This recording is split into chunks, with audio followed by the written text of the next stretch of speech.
তাহলে আমি বলছি মর।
কোনোদিন ভাবতে পারিনি যে এই দিনটা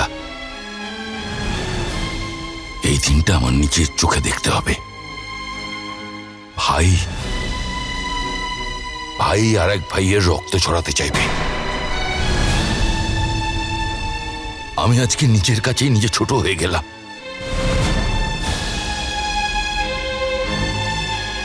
সুমনের চোখেও আজ আমি ছোট হয়ে গেলাম।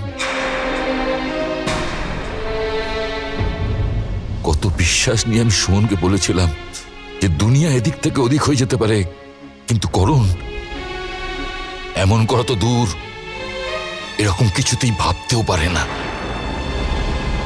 তুই তো আজ আমার বিশ্বাসকেই ভুল প্রমাণিত করে দিলি বাবা। আমি হেরে গেলাম। আজ আমার নিজের রক্তের উপর থেকেই ভরসা চলে গেছে।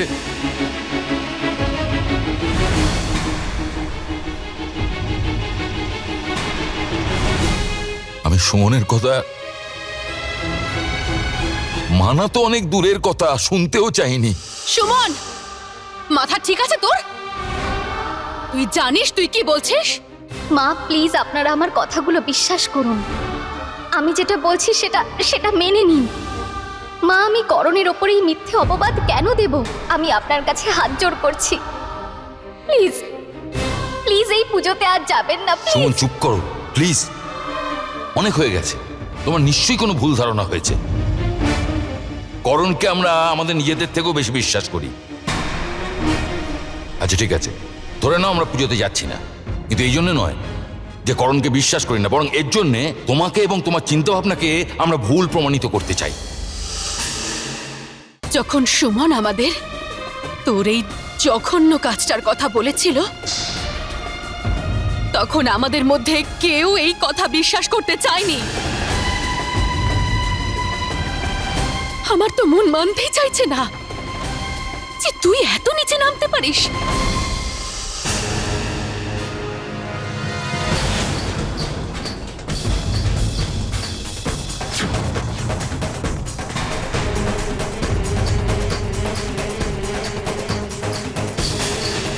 করণ দাদা, এখন তুমি আবার কোথায় গেলে?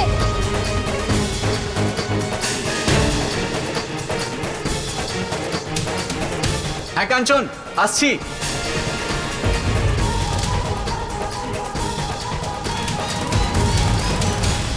সুমন, তোমার মাথায় এটা আসছে কি করে? করণ কেন এমন করবে? কার্তিক, যদি তোমার আমার উপর আর আমার ভালোবাসার উপর একটুও ভরসা আছে, তাহলে প্লিজ আমাকে প্রশ্ন করো না, আমার কথাটা বোঝো প্লিজ। কেন কেন কেন মারতে চাস তুই তোর বড় দাদাকে?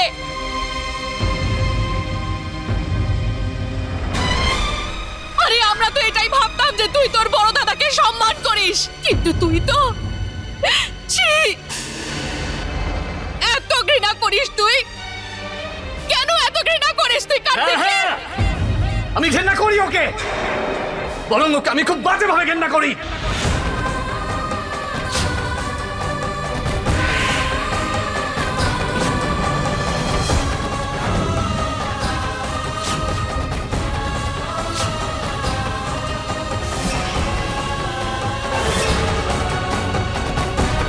আর তোমাদের সবাইকেও, কারণ তোমরা সবাই আমার থেকে আমার ভালোবাসাকে কেড়ে নিয়েছো। ওদের দুজনের বিয়েটা দিয়ে তোমরা ওদেরকে সাহায্য করেছো।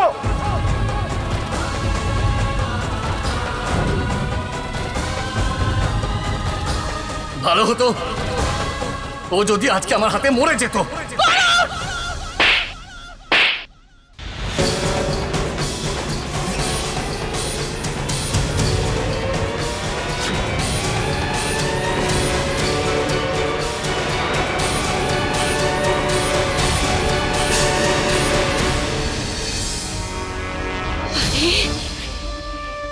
এই দিনটা দেখার আগে আমি মরে কেন গেলাম না?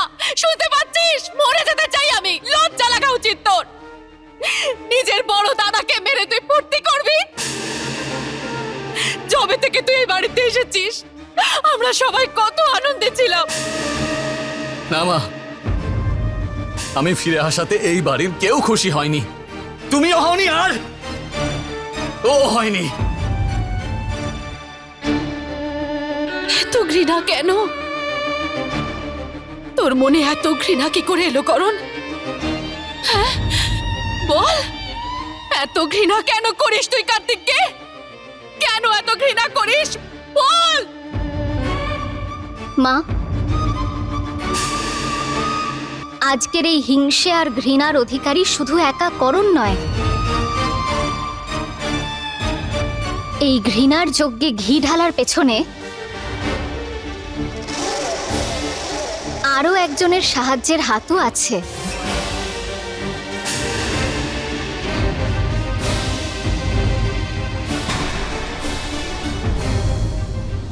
এইসব যা কিছু হচ্ছে এগুলোর পেছনে আরও একজন আছে। সেই মানুষটাকে আরও একটা সুযোগ দেওয়া হয়েছে। হয়তো সেটাই আমাদের প্রত্যেকের জীবনের সবচেয়ে বড় ভুল ছিল। আরে নারীরা তো ভালোবাসা আর ত্যাগের প্রতীক। তুমি তো সম্পর্কে বিষ ঢেলেছ। নারী হয়েও তুমি একটা কলঙ্ক আর অপবাদ।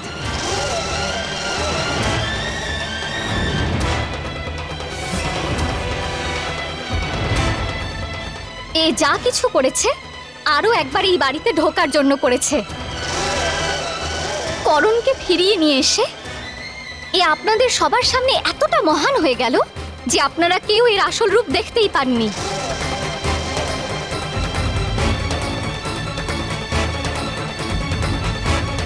করণ তো শুধু একটা অস্ত্র ছিল এর কাছে এই বাড়ির ভেতরে ঢোকার।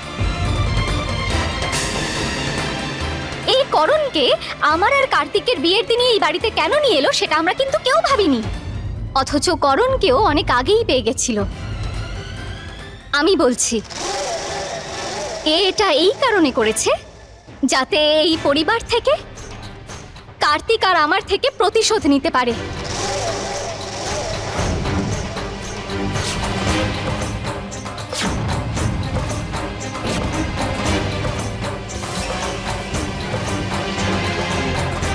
কি নন্দিনী, আমি যা কিছু বলছি সব ঠিক তাই না? ও মিথ্যে বলছে। সুমন আমার ওপর অকারণ মিথ্যে দোষারোপ করছে।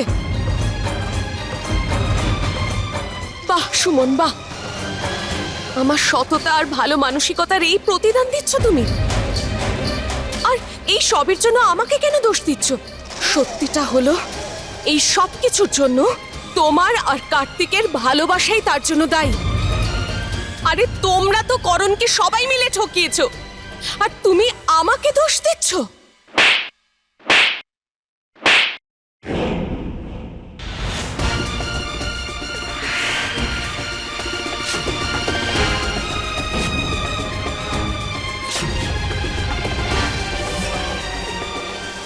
থামো নন্দিনী থামো। তোমার কি মনে হয় আমি কিচ্ছু বুঝতে পারি না? আমার মাথা খারাপ? তোমার প্রতিটা আচরণ আর প্রতিটা ষড়যন্ত্রের প্রমাণ আছে আমার কাছে। আজ যখন আমি করণের জামা কাপড়গুলোর আলমারিতে রাখতে গেলাম তখন ওখানে আমি একটা হ্যান্ডিক্যাম পাই।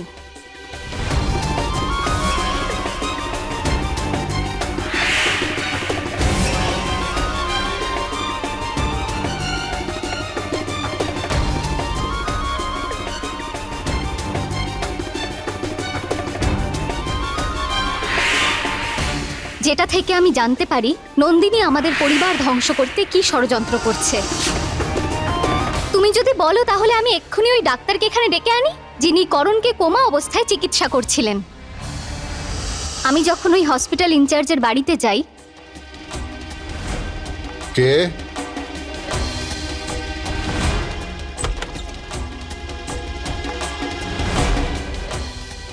আপনি কে? সুমন, আসুন।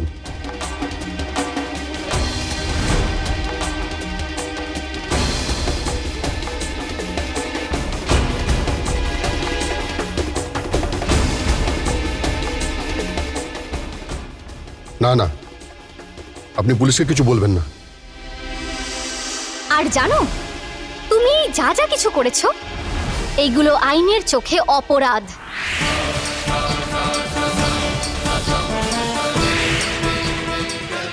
আমার 10 গোনার মধ্যে তুমি এই বাড়ি থেকে আর আমাদের জীবন থেকে সারা জীবনের জন্য বেরিয়ে যাও। এতেই কিন্তু তোমার ভালো, নন্দিনী। না হলে সারা জীবন জেলের ভাত খাওয়ার জন্য তুমি তৈরি হয়ে যাও।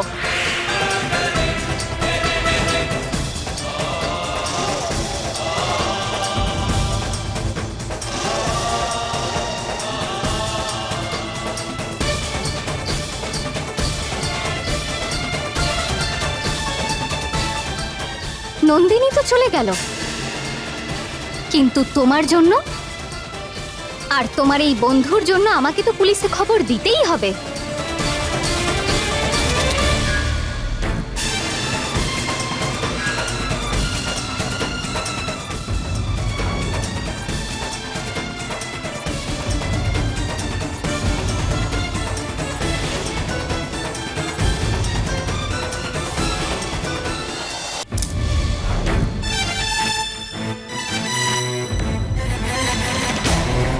পুলিশে ফোন করার খুব শখ না তোর? কার ফোন? এই করণ, চল এখান থেকে, পালা। তোমার কি মনে হয় এইভাবে আমার গলার মধ্যে ছুরি ঠেকিয়ে আমাকে হুমকি দিলে আমি তোমাকে এখান থেকে যেতে দেবো ভাবছো? সুমন, মারো যদি সাহস কি থাকে, করছেন? কিন্তু আমি তোমায় কোথাও যেতে দেবো না। সুমন, তুমি কি পাগলামি করছো? প্লিজ তুমি এরকম করো না, প্লিজ সুমন।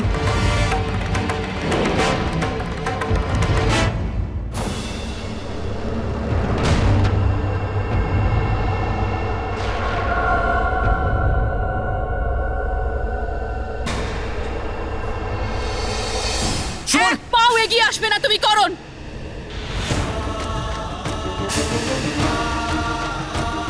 তোমার জন্য এই বাড়িতে আর কোনো জায়গা নেই, করণ। চলে যাও, বেরিয়ে যাও আমাদের চোখের সামনে থেকে। তুমি শুনেছো না তোমার মা কি বললো? আমি নিজে পুলিশকে ফোন করে তোমাকে ধরিয়ে দেওয়ার আগে তুমি এখান থেকে চলে যাও। চল করণ, এখান থেকে চল, আমার কথা শোন, চল এখান থেকে।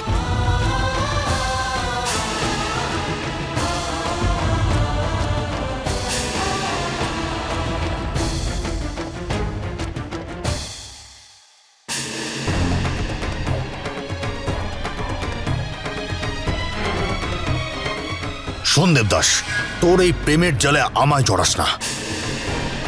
আমি যখন সুমনকে আমার কবজায় নিয়ে নিয়েছিলাম তখন মাঝখানে আসার কি দরকার ছিল? দরকার ছিল রাম মনোহর, দরকার ছিল। তুমি তো নিশ্চয়ই জানো যে আমি এসব কেন করছি। এর কারণ কি? সুমন শুধু আমার ভালোবাসাই নয়, ও আমার জীবন। যদি আজকে সুমনের কোনো ক্ষতি হতো তাহলে ছাড়, ছাড় করণ, ছাড়। তাহলে তোকে আমি এতটা যন্ত্রণা দিয়ে মারতাম, এতটা যন্ত্রণা দিয়ে মারতাম যে মানে তোর লজ্জা পেয়ে যেত, যমরাজও ভয় পেয়ে যেত। কিচ্ছু বলবো না,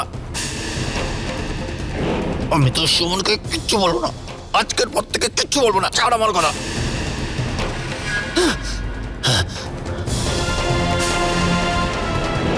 কি হলো রে তোর?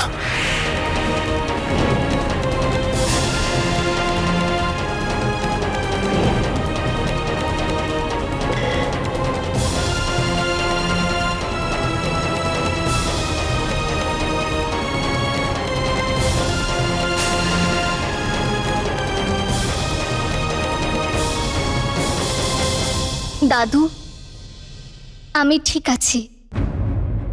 এখন আমাদের সমস্ত কিছু ভুলে গিয়ে সবার আগে করণকে খুঁজে বাড়ি ফিরিয়ে আনা উচিত। না মা, না, করণের সঙ্গে আমাদের আর কোনো রকম সম্পর্ক নেই। না দাদু, আমি মানছি যে করণ ভুল করেছে, কিন্তু ও তো এই বাড়ির সন্তান। ওকে এত বড় শাস্তি দেবেন না। আমাদের মধ্যে কেউই ওর হাসির পেছনে লুকিয়ে থাকা ওর কষ্টটা কিন্তু দেখিনি। একবারও কেউ ভাবিনি যে ওর মনের মধ্যে কি ঝড় চলছে। সুমন যা বলছে তা তুমি একবার বোঝার চেষ্টা করো দাদু ভাই। এই মুহূর্তে করণের মাথার ঠিক নাই। ও জানি না যে ও কি করছে। আমার মনে হয় এই মুহূর্তে করণকে আমাদের ভালোবাসতে হবে, ওর পাশে থাকতে হবে। ওর জায়গা শুধু আমাদের পরিবারই নয়, বরং আমাদের মনেও আছে। হ্যাঁ দাদু, নিজের মনকে জিজ্ঞেস করুন। আপনিও কি সেটাই চান না, যেটা কোথাও না কোথাও আমরা সবাই চাই? ঠিক আছে মা, যা তোমরা সবাই ভালো বুঝবে। কার্তিক, আমাদের সবার আগে করণকে খুঁজে বাড়ি ফিরিয়ে আনতে হবে। হতে পারে বাড়ি ফিরে আসার পর ও এমন কিছু করে যেটা যেটা আমাদের কারোর পছন্দ না হয়, আমাদের ভালো না লাগে। কিন্তু আমাদের সবাইকে সাহস আর ধৈর্য ধরতে হবে। ওর মনের মধ্যে যে তিক্ততা, যে বিষ ভরে গেছে, সেটা শেষ হওয়ার অপেক্ষা করতে হবে। আমি এক্ষুনি করণকে ফোন করছি।